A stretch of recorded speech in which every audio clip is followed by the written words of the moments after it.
The worry is always going to be that you are going to set the conditions in Afghanistan for some sort of peaceful political process or for negotiations that are then not taken advantage of. And I'm going to leave you with just a couple things that I would do if you're watching from home and scoring the game on your scorecard.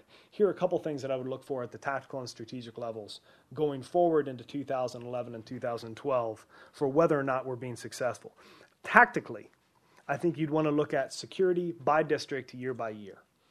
I think ISAF is very correct that you cannot look at the Arghandab River Valley right now and the Arghandab River Valley of a year ago and expect that you can grade the success of ISAF counterinsurgency operations based upon that data. However, by August, by September, you should be able to do that. And if violence is at the same level in the Arghandab River Valley in August of 2011 as it was in August of 2010, then we have a real problem.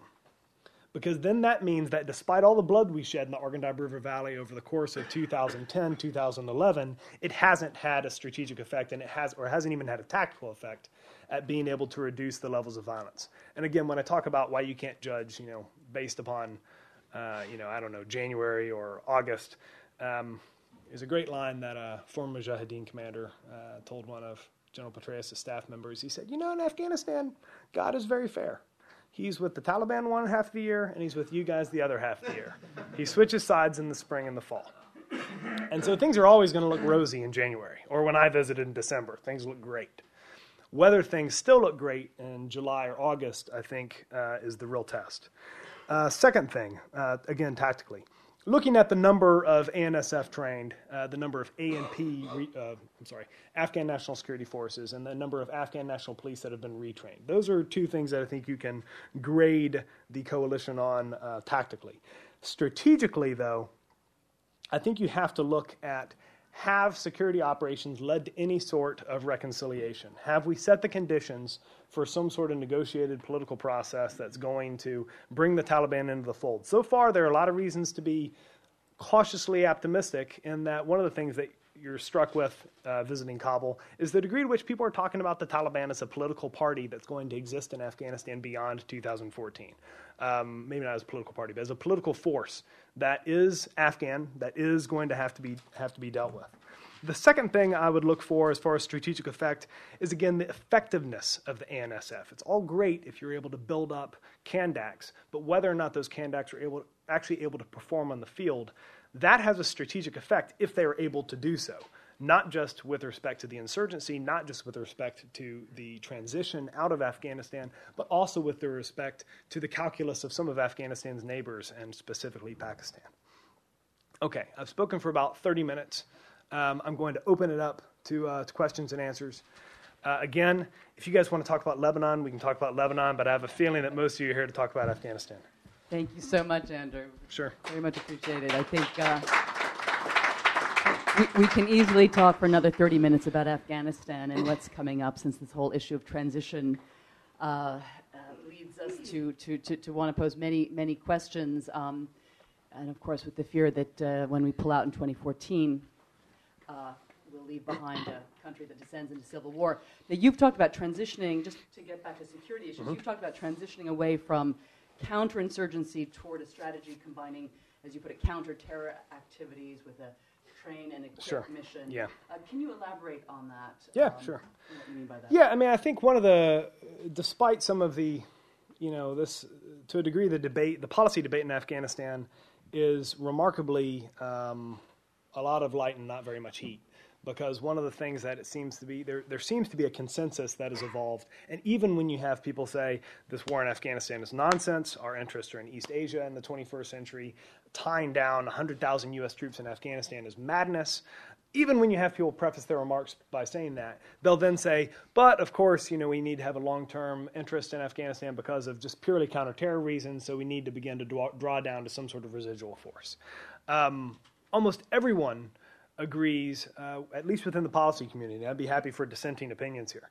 But what we'd like to do is transition in Afghanistan away from this very resource-intensive counterinsurgency campaign to something that looks like A, fighting persistent insurgency by, with, and through the Afghans, and B, a much smaller type of counter-terror campaign aimed at Al-Qaeda and associated movements. Just to give you an example, look, in the 1980s, at the same time in which the Soviets were losing a very resource-intensive counterinsurgency campaign in Afghanistan, we were winning a counterinsurgency campaign in El Salvador that was congressionally capped at 55 U.S. advisors. Those advisors likened it to coaching the football game from the locker room, but nonetheless, there is precedent for fighting a much more I guess I'd say not as resource-intensive counterinsurgency campaign. So General David Barno, who was the commander in Afghanistan from 2003 to 2005, the two of us wrote a paper that was released last month called Responsible Transition, just kind of our idea of how you can get from this resource-intensive counterinsurgency campaign down to something that looks like a counter-terror / train and equip mission by 2014. The trick, Kate, is that where you see the debate is on how fast you can transition and on how much counterinsurgency you have to do in order to create time and space to build up key Afghan institutions so that you're not just consigning Afghanistan to civil war. Obviously, or not obviously, but NATO ISAF is predisposed to be much more cautious about how quickly you can bring U.S. troop levels, U.S. and NATO troop levels down. There's going to be a political desire to, both from the publics of the United States and other troop contributing nations, to bring those troop levels down quicker. But there's actually very little political pressure, I think, on policymakers right now. If you ask people out of the last congressional elections, what are your top 10 issues? Afghanistan comes in at number 10. Overwhelmingly, people are focused at the economy, and sadly, 0.5% of America actually wages this war. The other 99.5 just kind of watch it on television. Or ignores it completely. Right. Well, thank you. We'll open the floor for discussion. We've got, for those of you in the back, we've got question cards. You can send your questions forward. And if you could please just state your name and affiliation.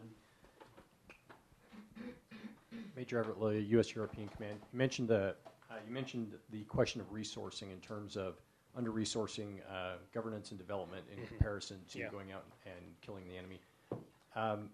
Perhaps in your own words, how would you, if you were to build a picture that resource governance and development, what would that look like? And how would you shift the primary focus of the efforts of the military, which is trained and equipped primarily for breaking things, towards this governance and development? And also, how would you refocus the mandate? I'm assuming that this would involve a larger role by the State Department and subsidiary programs.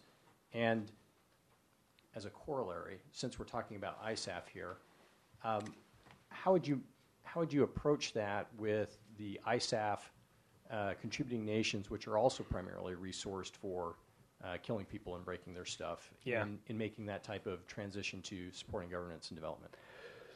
Yeah. Well, I mean, I think first off, you're exactly right. As a member of the U.S. Air Force, you're just waiting to refocus our efforts on China, I'm sure.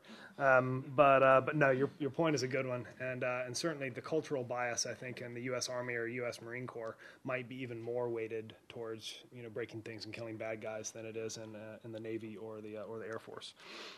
The first thing I do is I think we have to oversee all the money we're actually spending in Afghanistan. One of the things that you will hear from virtually everyone you speak to in Afghanistan is that there's too much money flowing into the country. It is corrupting the economy.